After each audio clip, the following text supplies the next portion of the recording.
Hello, everybody, and welcome to the Something Something podcast. My name is Eric Kasloff, and with me, as always, is Larry Sands. Party on, Larry. Party on, Eric. Party on, dude. And it has been 2 years of taunting SNL, and they still haven't sued us yet. I know, which is good. But also, speaking of Wayne and Garth, actually you and I have been talking a lot about this lately about going to see Bohemian Rhapsody. Yeah, Obviously, we're on opposite ends of the world here. Well, at least America. not You know, really anymore, though. You're not I that know. far away. No, I know it's only like a plane ride instead of Yeah, like a long, long plane ride. But like I said, Wayne and Garth, Bohemian Rhapsody. I want to go see it. I yeah, like I the one am. about Queen, not Wayne and Garth. But Yeah, I am foaming at the mouth to go see it. But quick things, we are recording this on November 12th, 2019. And two things we have to do right up front. Number one, if anyone listening to this is a former military person, whatever branch, or if you've had a family member or anyone close to you in the military, thank you for allowing them to serve and thank you for your service. And now we have to talk about one thing oh, really quick. actually, I want to say Your nephew. my cousins, my nephew, Yeah. my uncles. I think I have maybe a couple aunts somewhere. Um, and my grandfather. He was in World War II. I remember you So telling me that. yeah. So So I've got a lot of family members, and I second your emotion. Thank you, everybody. and then really quick, freaking Stan Lee died today. I know it was. It It's was a shocking thing. When I'm like I told you, I have some family staying over, and I just got up, and my cousin Sergio was telling his daughter, "Don't tell your uncle Eric that Stan Lee died." Um, Now again, I've always been more of a DC guy. Batman, Green Arrow, The Flash, those are my favorite characters. But without what he and Jack Kirby and countless others did at Marvel, there would have been no rivalry, which would have begun the golden age of comics. And that is everything we know today in entertainment kind of wouldn't be there right now.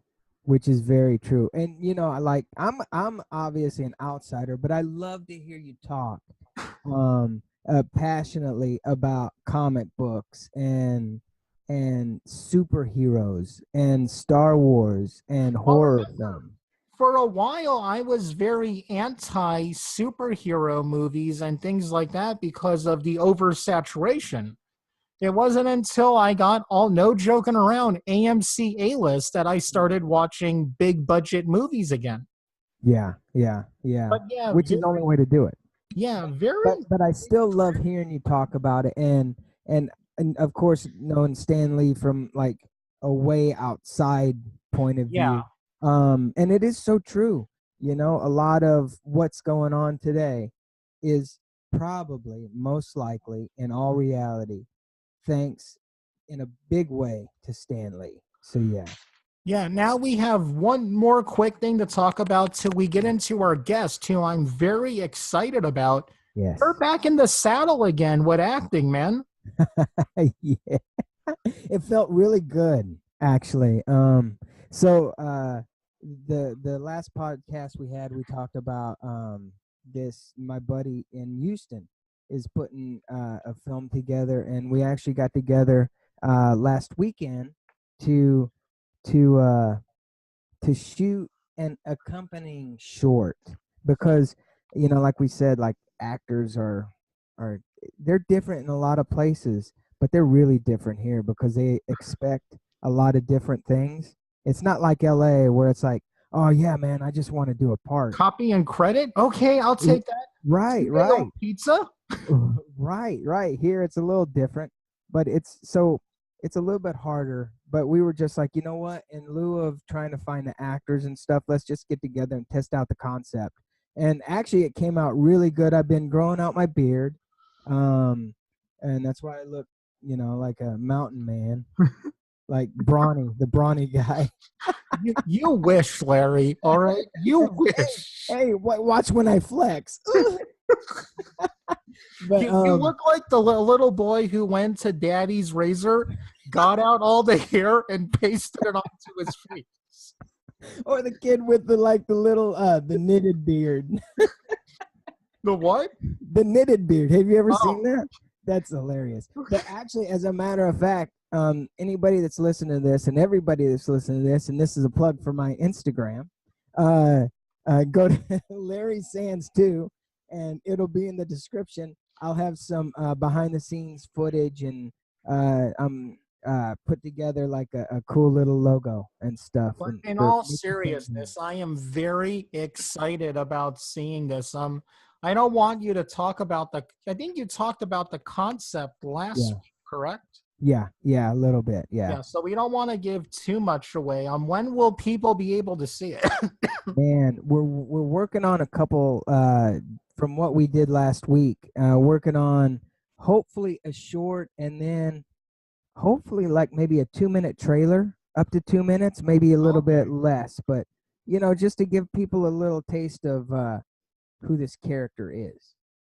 And I am very, very excited about that. Yeah. Now, yeah. Larry, I believe Segway Sam has just walked into your side of the room.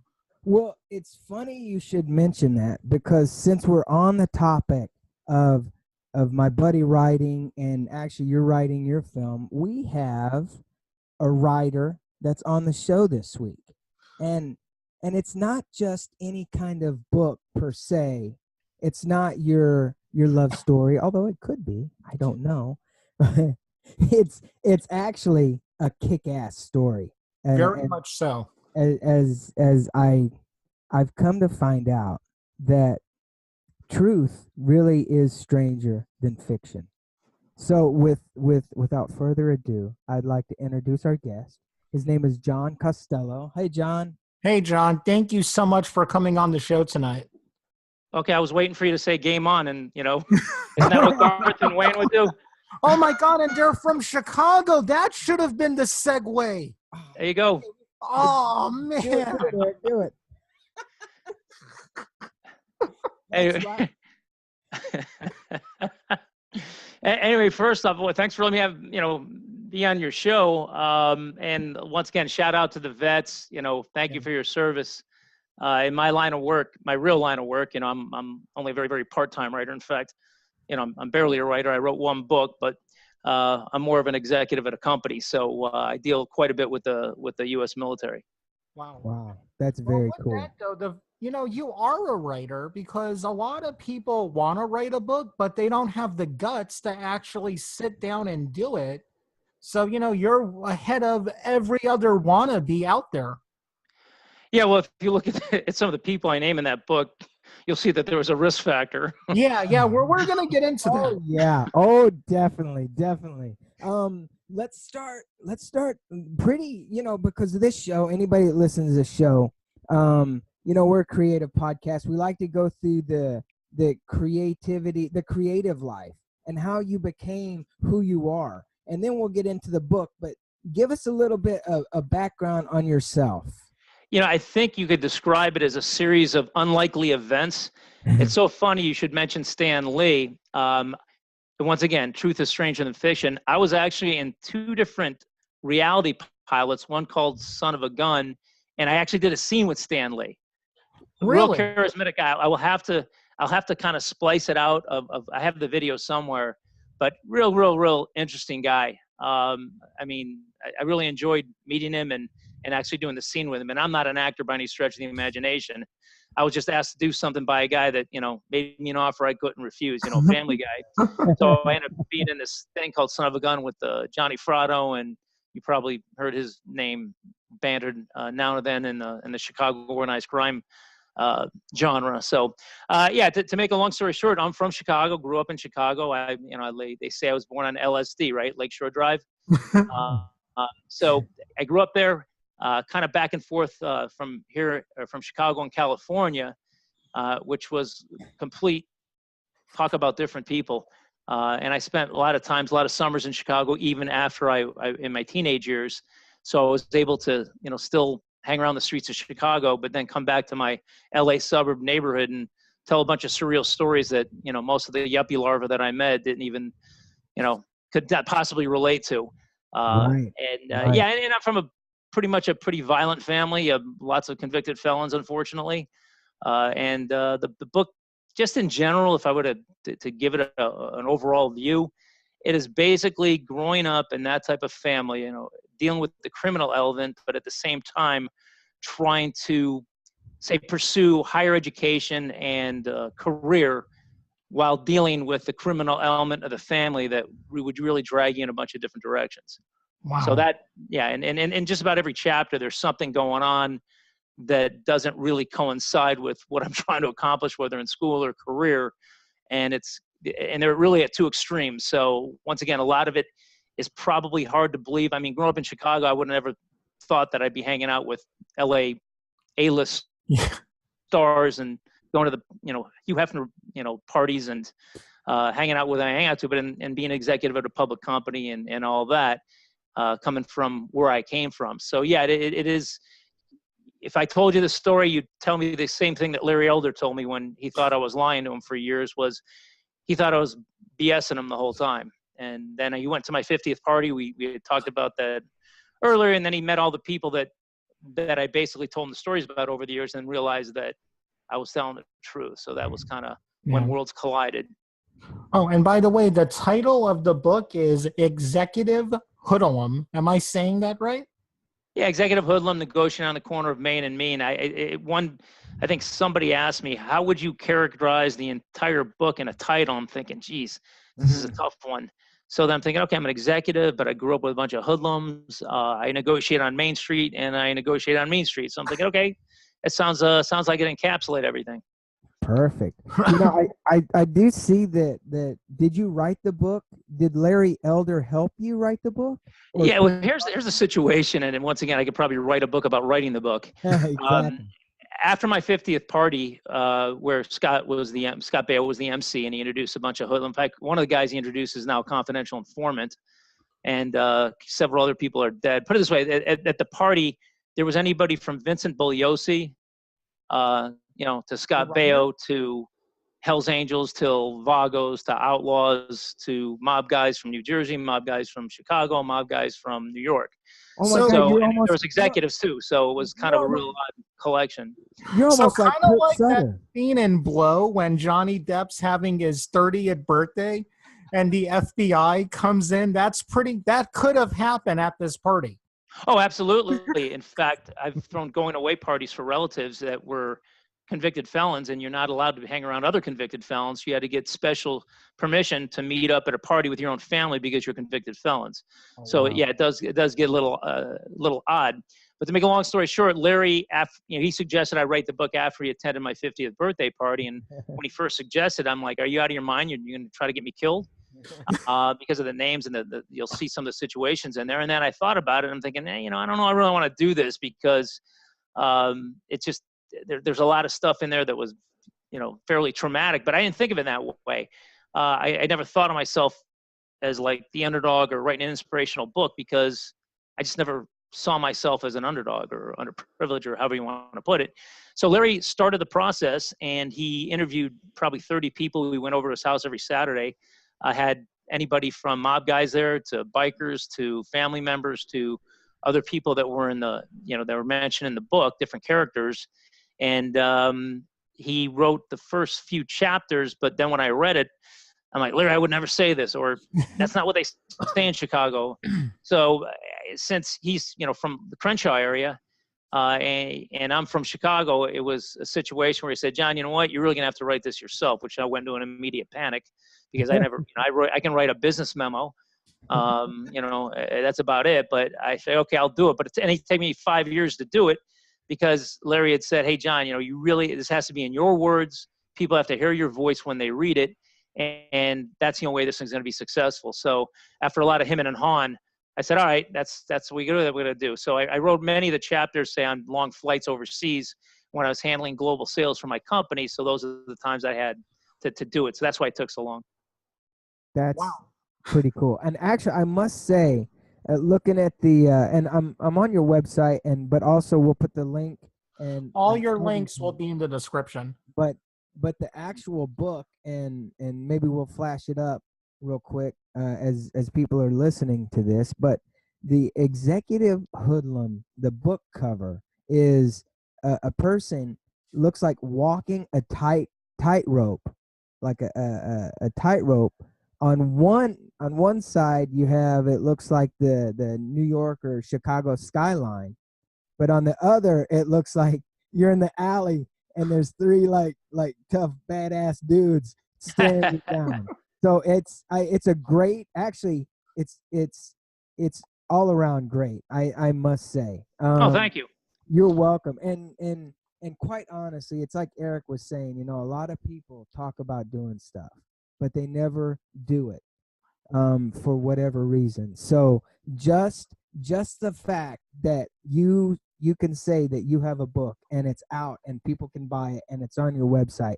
And Larry Elder, I love him, by the way. I listen to him all the time when I was in LA. But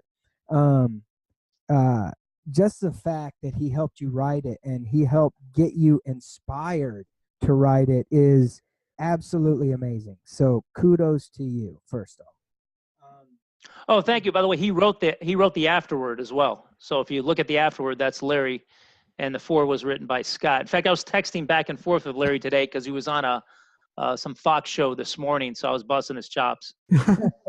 That's cool. That's cool, man. Okay, so I'm an avid reader. I mean, you can look through my room and see stacks. And now that's mainly Stephen King books, so don't think I'm a smart person or anything. But the first chapter of your book, The Sit Down, was it hooked me so fast. And my thing is, as a filmmaker, screenwriter and editor, as soon as I read, I was like, man, then I would cut like this. I would start with this song.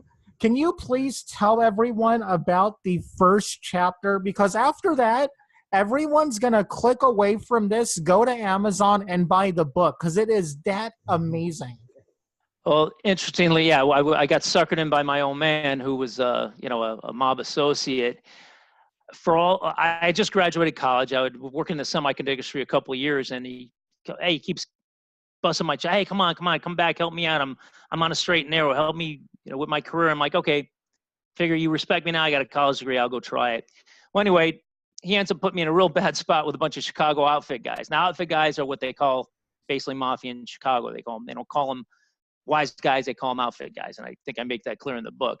Anyway, the first chapter of my book, I'm 24 years old, and I'm sitting with like some of the who's who in the neighborhood, if you know what I mean. And the reason they found out my father was actually stealing money from them was because the local mob reporter for Chicago, who was John Bulldog Drummond at the time, and you probably noticed Bill Curtis on the expose as well. He's the A&E guy. Yep. Yeah.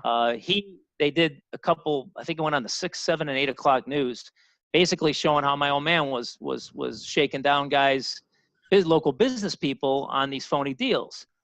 And then when the mob guys saw it, they're like, wait a second, this is the same stuff he's taking out money from us for, right? So then all of a sudden they realize that he's been stealing from them, and he blasts out of town, and I'm stuck holding the bags. So I had to go into this restaurant, late hours, and it was really an actual scene, like it would be a scene right out of one of the mob films you see. And I'm sitting in between two really big, tough guys, and with other guys that I know that are standing around the door that are guys that you only read about in the newspaper for all the wrong reasons. And now I'm on the hook for about $250,000 that I got to explain why I didn't take their money, and it was my own man, it wasn't me. So I learned a lot from that meeting. Just my instincts took over, I guess. When you're spoiler alert, when you're under duress, your words, you better, your body language damn well better match your words, or they're gonna. That's a tell for them, and they can figure out when you're lying in 2 seconds. So I wasn't sure if I was gonna get my head broken open. I don't know if I was gonna get shot, or my legs broken, or I was even gonna walk out of that meeting, because that's a lot of money to be taken for. So I don't know if I should mention, but obviously I'm alive now, so I made out of it okay. But it was a big reality check for me to say, hey, you know what? My old man's willing to throw me to the wolves. I gotta I got to change my way of thinking. Oh my God. Okay, that's it. Interview's done. Yeah, Thank I you. mean, we could just stop right there. It's done. How can you follow that? Oh my God. Okay, now let's do this. Let's go back. What was that like for you to be in school and trying to do the right thing? And because see, I love that stuff. Like all this stuff that's happening now, that's like, oh man, that's great. But it's the building blocks of life that brought you to where you are and how you think, right? Mm-hmm. And what was that like? Like trying to do the right thing, but still like in the streets and having to deal with, I'm sure, like, can I call them your friends? Were they your friends at the time? Well, yeah, in high school, remember, I went to a private Catholic high school, and well, you're familiar with Los Angeles. Remember Encino?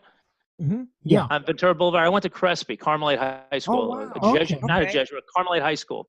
You know, it's this little Catholic school in the middle of a Jewish neighborhood, right? Yeah. So there was a grammar school right across the street from Crespi. And I had, at the time, I was in high school.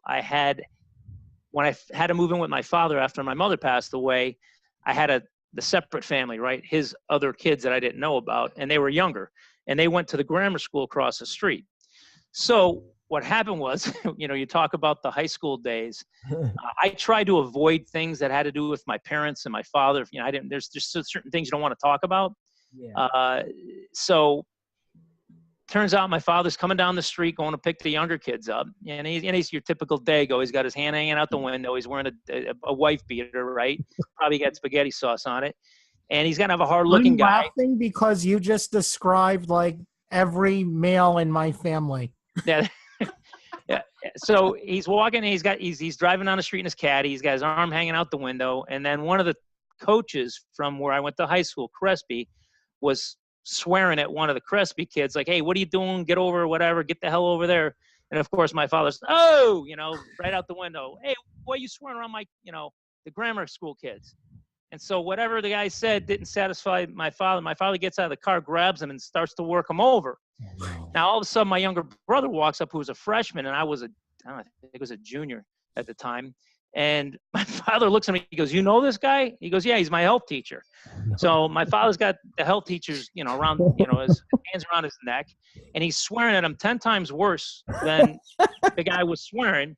But it gets worse than that. He finally realized it's a teacher, so he walks right into the principal's office, who was a, you know, Carmelite priest, Father John Costello. He's dead now.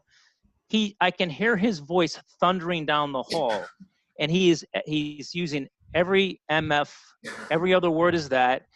And the only line I remembered, because I found it wasn't funny at the time, but in retrospect it was funny.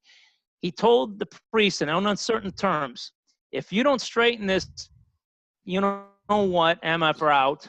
The next time you talk to this, you know what, you're going to be read him his last, you know what, rights.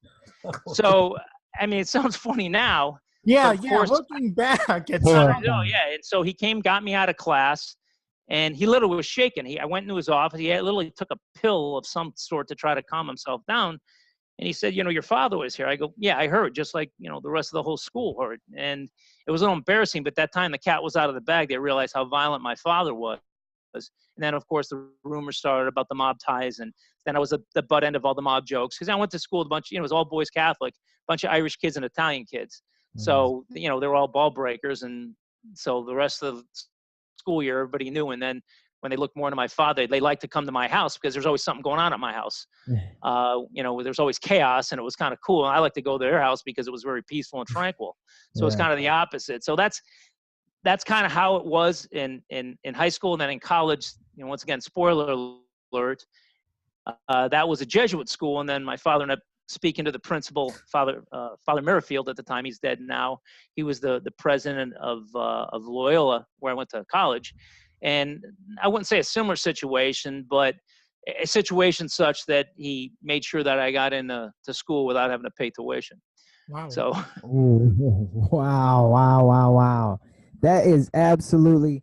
So what, okay, so I guess maybe this is getting off topic, but how did you decide on business school? Well, interesting. I just knew that growing up in a very, very blue collar, and I say blue collar, I'm being polite. I'm really one half generation from poor white trash, just to be honest.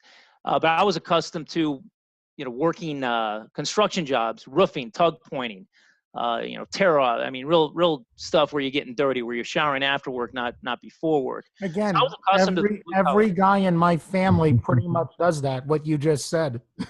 Yeah, so I was used to the blue collar world, and my biggest challenge was to get rid of my guttural Chicago accent as I was not only going to school, but when I entered the white collar world.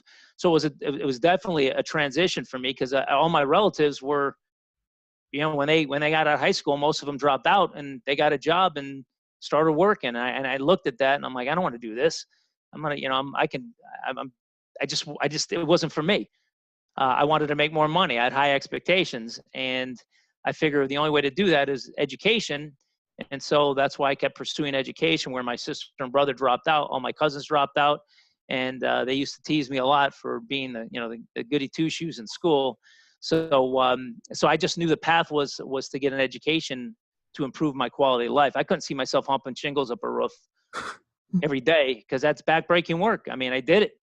I know what it's like. So I just said, hey, it's not for me. I want to do something a little bit better. So how much would you say you've took from your dealing with mob guys into dealing with corporate executives? Good. Well, Good you know what? I think that, like I said, the body language tells it all. So if I sit there, I'll come off with a question that maybe is unexpected to put somebody under duress. I would never get intimidated presenting in front of any CEO or any politician or any higher up. I was never intimidated by executives, because if you go to a meeting and you're not, you don't think you're going to walk out alive, that's a lot of pressure. So I always think of it this way: what's the worst they can do in this meeting? Fire me, right? So when you take a look at the difference in the consequence of screwing up, well, it paled in comparison. So I would walk in with confidence, not worrying about a thing, because walking out, at least I know I'd walk out of that meeting. Right. So I was never intimidated to talk to anybody, even how much, I admired them or respected them, their position and their education. I would think to myself, you know what? I can sit in this boardroom, but I bet you couldn't stand up under the pressure I've been under. So John, I've got to ask, knowing after just hearing you talk about going to these big meetings and stuff, and being in like one of the biggest biggest meetings for life or death, and then writing this book, what is more nerve-wracking and more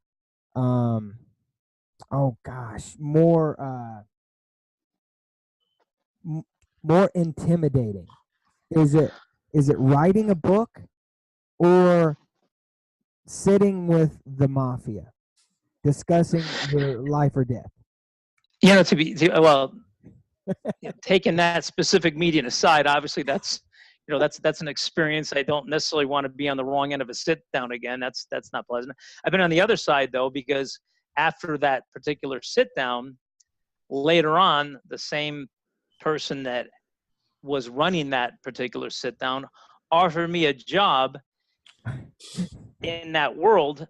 And literally, now I tell you what, he offered me $1,000 a week cash. Wow. And I went on with him. I went to his route, if you will. That's what they call it, the route, where you just basically pick up money from different businesses. I mean, that's great. That's a great job if you can get it. And I just go by every business, pick up money. They give it to me, the whole protection money, that type of.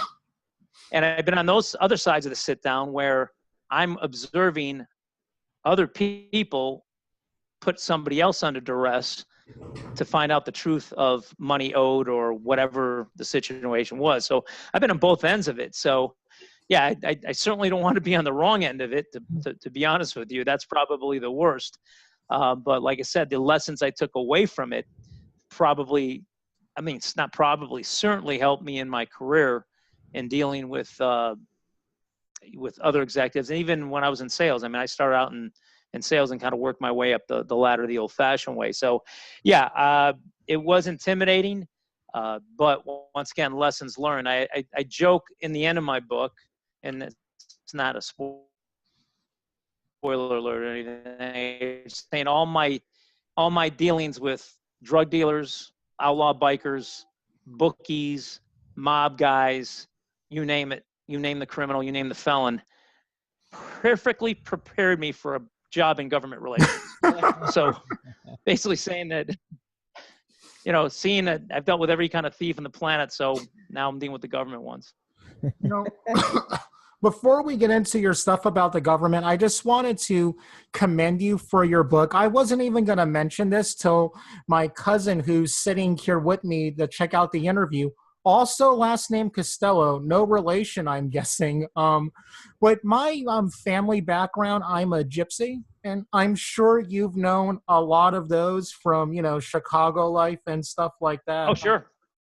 Education and stuff like that isn't a big thing to our families. And I was getting picked on as well as my cousin, for going up to 6th and 7th grade.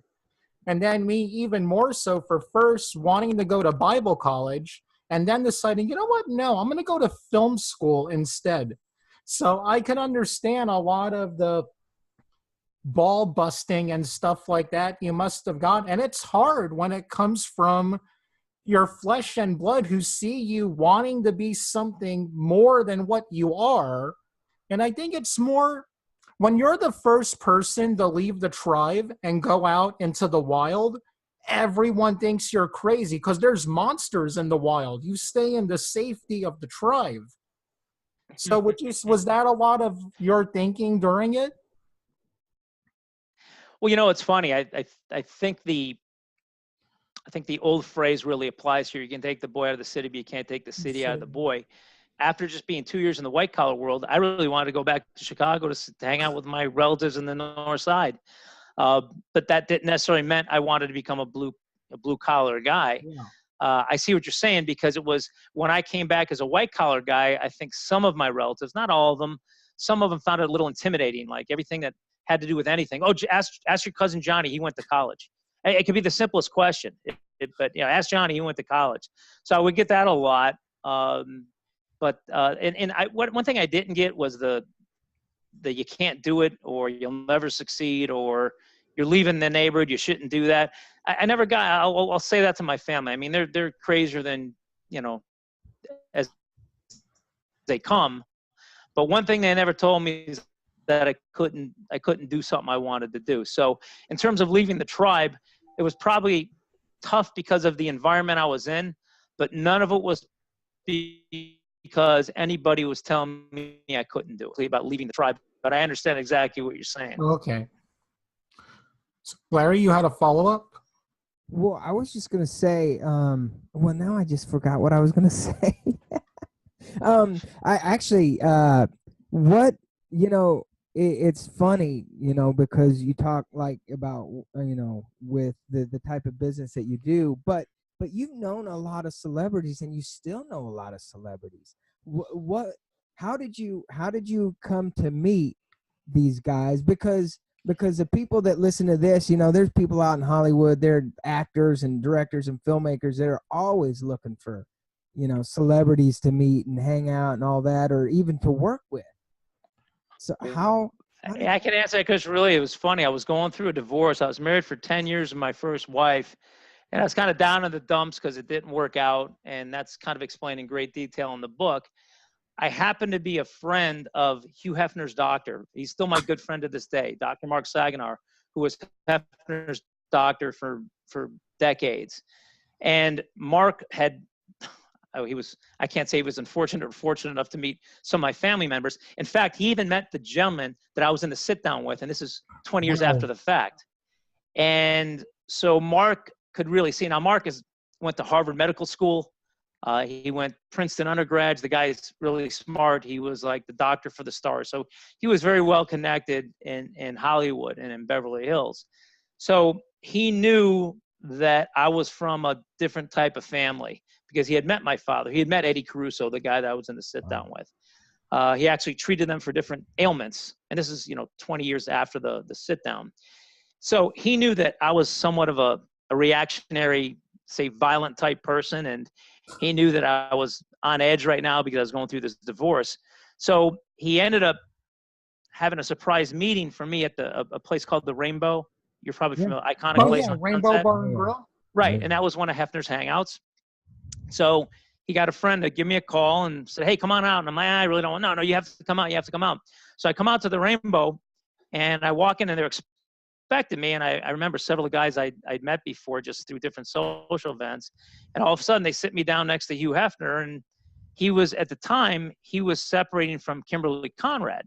And so he was going to start having parties again at the Playboy Mansion. So he asked me to be on his guest list. So I was trying to hide my excitement. I was thrilled, right? And I was almost like Ralph Cramden on the Honeymooners, you know? So, but I was trying to be cool and gracious. Oh yeah, thank you very much. And then after that, we went to a club, and it was really fun. And then I went to my first party.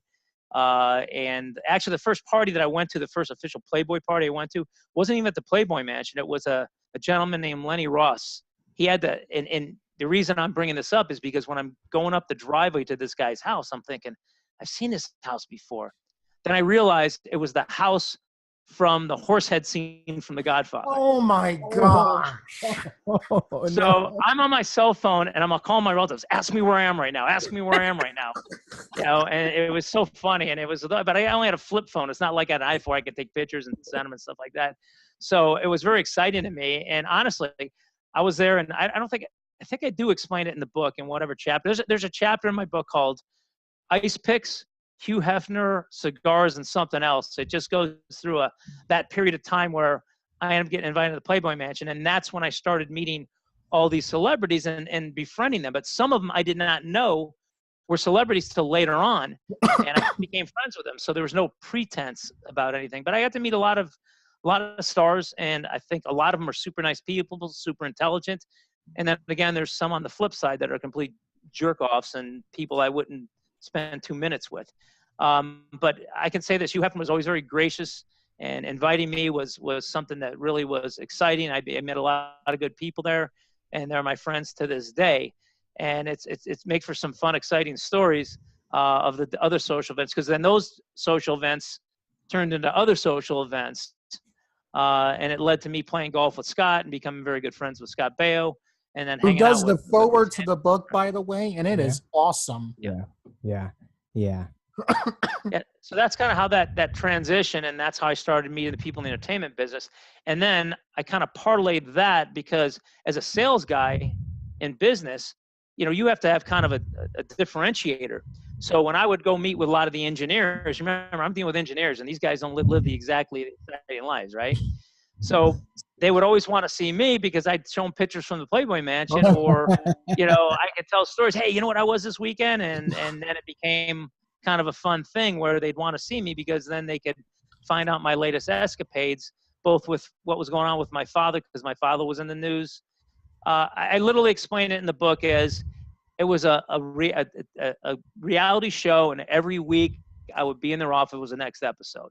And it was very liberating for me, because I used to hide that stuff. But at some point I just said, you know what? I can't hide it anymore, because it's starting to show where I was just subpoenaed for an organized crime trial, right? And I got the subpoena, and I'm pissed because now I got to go to St. Louis, and there's a long story in the book, and it's a comedy of errors on the federal government's part, but you'll see it. You'll probably find it pretty comical. But anyway, I remember walking in this guy's office, and he could tell I wasn't myself. And he said, John, what's wrong? I go, all right, well, if you must know. I show him the subpoena, and then I explain the situation.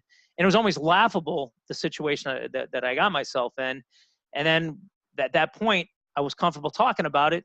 And then I started sharing it with some of my other customers. And then it just became a thing where every time I saw them, I would they want to find out what was the latest drama in my life, whether it be in my social life or my personal life, because there was always that criminal element that was going on. There was always somebody getting arrested, somebody getting killed, somebody doing something stupid, or me getting subpoenaed for a trial, or put in a weird situation, or, hey, I just saw your sister on these talk shows and she just ratted your father out on this, or she just said something controversial, or, you know, I just got all these letters from my sister who was in this prison, or so it was always something going on that I could share. I mean, like I said, funny story. My sister's in Chowchilla, you know, a min-max prison for women, right? Well, I think it's a women's prison. So I try to cheer up. I'd send her letters, and I'd put little pictures of me at the Playboy Mansion with different people just to, you know, cheer her up. And so unbeknownst to me, she was handing them to some of her for prisoner friends. I started getting letters for prisoner friends. I was only getting letters, and I kept them. I scanned them. I was gonna put my next book, have a chapter, letters from prison, and they're not only sending me letters, they're making indecent propositions to me and sending me their pictures. So I'm looking at these things and I'm reading the letters, and I'm telling you, a comedy writer couldn't write this stuff. I'm laughing my ass off going, you got to be kidding me with this. So I'm talking to my sister. I go, what is wrong with you? I go, these girls, what are they going to get? They're going to get out someday and they're going to look me up. This is exactly what I don't need. So I literally scanned all these letters, because when my cousin Mike, may he rest in peace, he actually, about 5 years ago, he blew his brains out. He committed suicide. He wrote me because he was in Terre Haute before he was transferred to Milan. And so he wrote me some funny letters back and forth too. So I scanned all of them and I kept them. And it's, if you want a real laugh, you got to see it. And the pictures they sent me too were hilarious. And I kept the envelopes too, because they had such nice calligraphy. So I kept them just so I can say, hey, this is true. Because if I just told somebody that, they could say, hey, you're making it up. So I kept everything so I could authenticate everything I said in the book. Right. So that was another one of those crazy things. I see. So the yeah, it's oh God, yeah. I mean, I did an interview this morning because I was handed another grand jury subpoena in March. It's like something I can't get in. It's something that I'm not really involved in, but there was a mistake, and the agents ended at my house, and I was literally, I kid you not, I'm walking out of my house. I grab, there's a business card on my gate, and I look at it and call us. We really want to talk to you. And I can't even tell you the agency it is. Okay. So I call them up and I'm saying, oh, what is this about? Well, we can't tell you. I go, well, why would I want to meet you if you can't tell me? What if I need a lawyer? So now I'm thinking, going through my, okay, could it be something my father used my social security number for, that he did something? And I'm thinking, could it be that confidential informant that, that maybe trying to implicate me on something because his case was never adjudicated? Then I'm thinking to myself, what am I thinking about? I'm clean. So I say, yeah, come on over. So 2 agents, they show their badges. They come into I'm literally in my living room. Or no, in my formal dining room in my house. So they have a file, and first they hand me a grand jury subpoena. I'm like, oh, God, are you kidding me? So then they have a picture of my passport and all these documents, and what the hell is this stuff? So they give me, and like I said, I can't divulge too much, but they give me these other documents, and then I've realized what this is all about. And I start laughing. I go, you know what? I got the entire file of what you're looking for.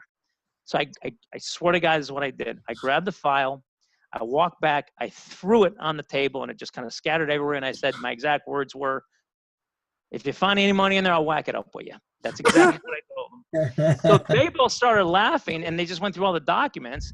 And then I go, good. Now you got to do me a favor and call that prosecutor and tell him you got everything you need. And I'm not going back to New York, because it's the Southern District of New York. And I said, I'm not going to do this. This is a waste of time. You're barking up the wrong tree. So anyway, I did get out of it. But it's funny, I have a copy of the subpoena. And then the funny thing is, when I asked him, I say, hey, I'd like to use this to promote my book. No, you can't do it. You can't do it. But if you go on the internet and look at my name and the name of this thing that I can't mention, something comes up. I was like, it's public already. It's public already. You're busting my balls at the same. I just Googled my name with the name of this thing, and it comes up. So it's with a disclaimer and all that. I'm just, I know once you're in the system, and like I said, my father would use my social security number once in a while, and this is a type of grief it would cause.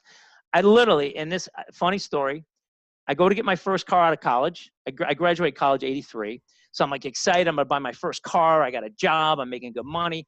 They run my credit, and the credit guy comes in and says, "John, we got a file here. It says you're incarcerated." I said, "What?" I said, "No, it says you're in jail here." Because my father was in a Florida prison, but he used my social security number and my address. So somehow pops up, and I'm laughing. I'm like, well, I'm out. Don't tell anybody if I escape. I'm here. Then I look at the document. It says, look at the birth date, 1938. I was not born in 1938 because I was 22 years old, just out of college. So it's those types of weird things that happen. And you just shake your head and go, God, why did he do that? So it's funny things like that. Just as funny as that. When I was about 6, we lived in my grandfather's palm reading place, and one morning cops come to the door and are asking for an Eric Kasloff. No. Oh my God, what did I do? Someone used the name similar to mine and got a lot of parking tickets. Oh, and that's what was. Oh God. And they got you mixed. Oh boy, that's Yeah, funny. I thought I was gonna go to jail. Oh God. Yeah, it does provide challenges, I suppose. But it's funny to look back and laugh at it. But at the time, you're just going, oh, "Come on, you just don't need the aggravation." It's bad enough. I was sitting in a business meeting. I was out in Santa Barbara. You're familiar with Santa Barbara. Mhm. Oh, And yeah. I'm getting all these. At the time, there wasn't a lot of cell phones. I had a pager, so I had to go to a payphone to. It's all these 312 numbers. I'm like, okay, it's Chicago. Somebody must have dropped dead because that's the only time they'll page me is if there's somebody dead or some emergency in the family. So I get the first guy I call was a guy named Marv Guccione. He's dead now. He's actually Bob Guccione's Yeah. cousin Oh or wow. whatever. Oh. And he was a business guy. I was friends with him. And he said, John, I'm sitting here watching the Lisa Gibbons show, and I'm watching your sister, talk about all these things. I'm like, oh no. I go, do me a favor. And this is aging me. I go, can you VHS it and send it to me? He had to VHS it, and he sent it to me. And it was just the horror story. It was my sister, and these videos are on my website. I She was on the saw Lisa those Gibbons out. show with Antoinette Giancana, the mafia princess, Yeah. the daughter of Sam Giancana, and it was just like, it just was another nightmare for me. It was like, because my father's name and I are the same, so it's always John Costello this and John Costello this and John Yeah. Costello alias this, and that like it's around.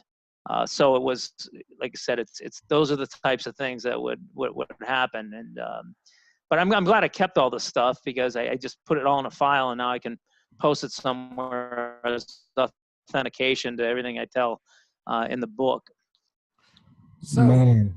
you have I all. Oh, go on. I was just gonna say, really, truth is so much stranger than fiction, and it particularly pertains to you, John.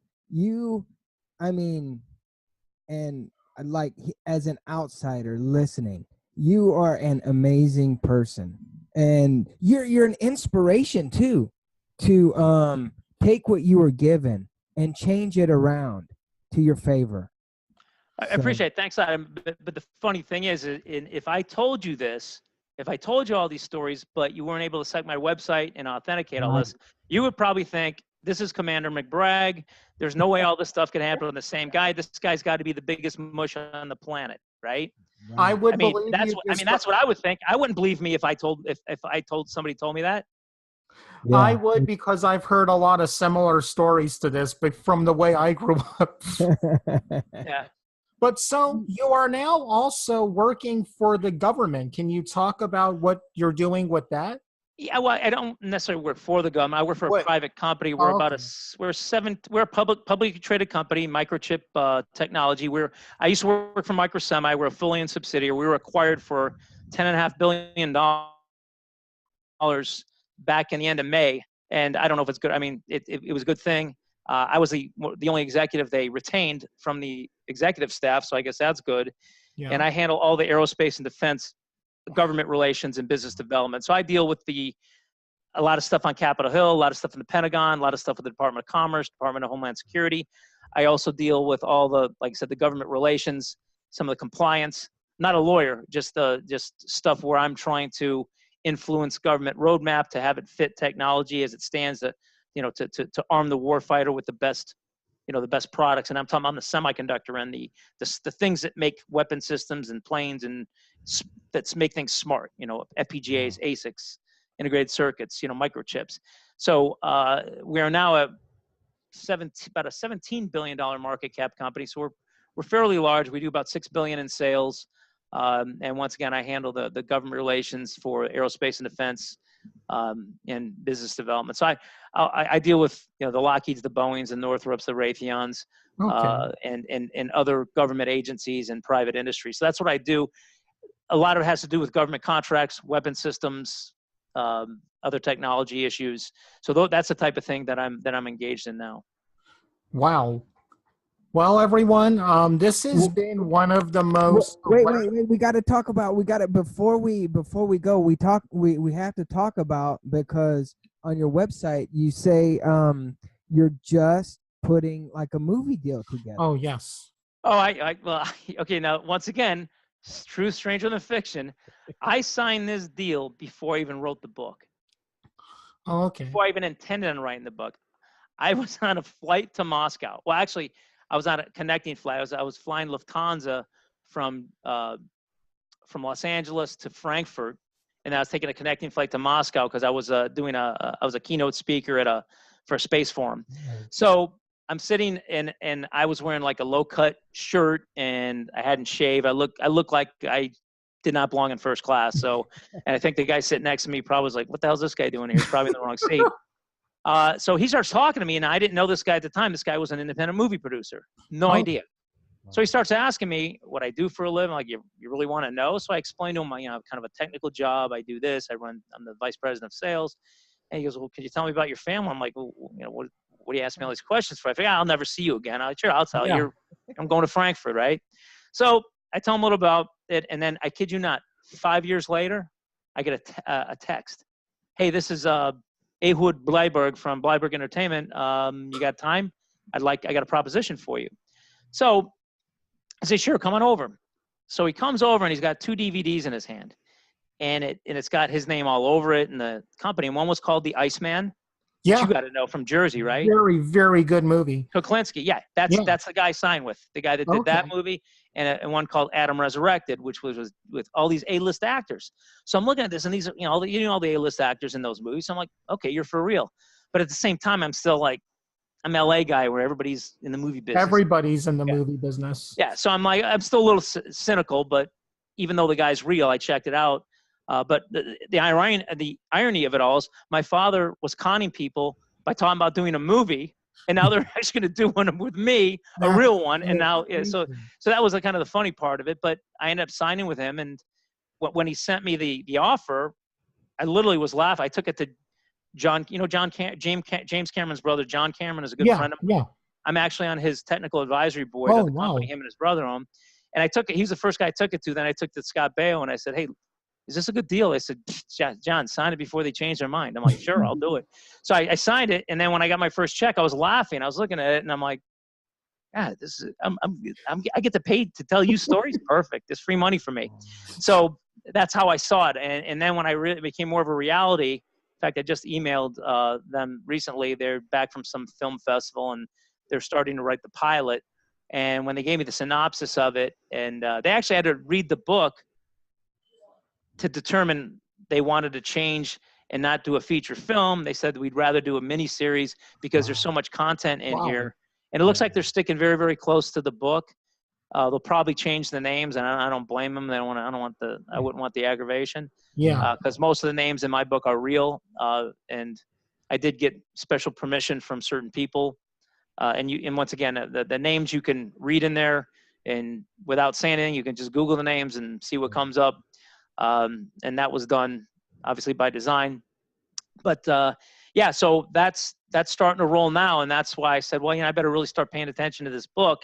So I re-edited it and updated it a little bit, because since I wrote it, Hugh Hefner passed away. Exactly. A couple of my friends got out of prison. And like I said, if you read the epilogue, you'll see that it's such a paradox of, each name you read, one's a business guy. This guy was rated, this guy was promoted to chairman of the board. Oh, this other guy, he's doing 10 years for this. So you can see, even if you look at the pictures in the book, there'll be pictures of me with hoodlums, and there'll be pictures with me with politicians. Wow. And it just shows the different, the weird tightrope, once again, that I walked dealing with those types of worlds. So I felt just as comfortable in a boardroom as I would in the Hells Angels clubhouse, because I've been there many times. So, wow. And tell us real quick about what is the Literary Titan Book Award? I thought I had just put in my book to all these different things just to get an idea if it was good or not, just to get reviews and to see if it would, when it got reviewed, and it got 5 stars and 4 from all these little book clubs. I just wanted to see how badly I was going to embarrass myself, I guess, when I released the book, because I didn't think I could write. And it got a 5-star award, and it said, well, and here are I think it was like 4 or 5 criteria of why I got 5 stars. So I was actually excited. I'm like, gave me a little bit of confidence, saying, okay, I can do this, or I'm not, I'm not terrible at it.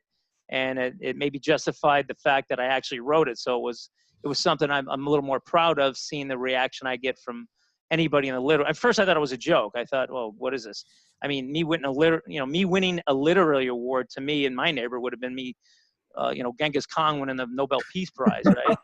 So, to me, it was really odd to get a literary award, especially where I'm from, no matter how big or small it is. So it was, once again, probably a good confidence booster to say, okay, you should have confidence when you go promote this, because it's actually pretty good. Yeah. So I'm glad. And then I got another one from there's 3 or 4 different ones. I think I posted them on my website somewhere.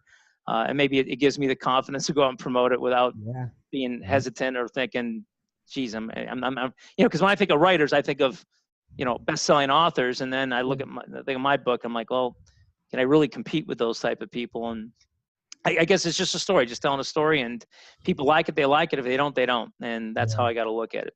But now you are an award-winning author. It sounds so good coming from you. I'll have to remember. I'll say I'm an award-winning author. Or, it could be anything. It could be some BS award from some local. But I can still say award-winning. Doesn't have to tell what award, right? Hey, my film came in 2nd place at a film festival, and I still call myself an award-winning filmmaker, even though it's 2nd place. Yeah, I got a trophy and a plaque. Beautiful. That's right. But he did get rejected from a film festival. That's another story. Well, even though you get and we always talk about this, even though he got rejected, you can buy your award and your certificate even with a rejection letter. Oh my goodness! I was thinking, well, I was going to say, hey, I got 2nd place, but there were only 2 people in the race, so I technically still got last. Yeah. Well, John, it was an absolute blast having you on the show tonight. And, anytime you have something new to promote, please don't even hesitate to think about coming on. We would love to have you back. As we're about to stop, don't turn off, because we do like a quick little wrap up. Sure. So everyone, thank you so much for listening to this week's episode, and have an awesome, safe, and happy weekend.